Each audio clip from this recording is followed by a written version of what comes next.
Good day, teachers. Our lesson today is based on properties of 3D objects for the grade 5 classes.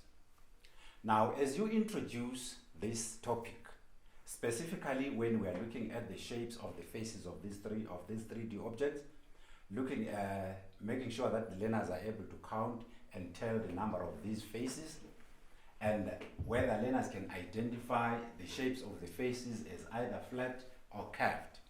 The first thing that you need to know are the real objects that learners need to work with and manipulate and come up with. So there are certain things that you as a teacher need to bear in mind as you introduce this lesson to your learners. Make sure that your learners are able to identify the nets of these 3D objects. They're able to identify the net of a cube, as you can see, because it is made up of square shapes.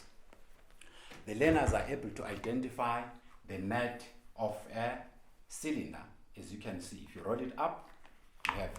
So allow learners time and the opportunity to work with these, to handle them, to manipulate them.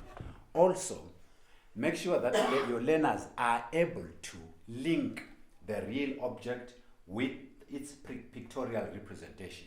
And then from there, they're able to open it up into the net. And the other thing that you need to work on, make sure that your learners, before you introduce this, are able to identify different types of 2D shapes. These they already know, they've already learned about them. They've also learned about them in grade 4, which is the earlier grades. And then give the learners, as I said, enough opportunity to practice, to handle, to open up if there is a need to. You can also use the cutout 3D, which they can use to build up those 3D objects.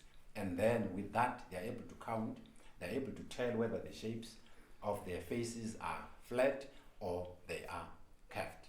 The most important, let me emphasize, use manipulatives. Refer your learners to more activities that they can practice with in their learner books.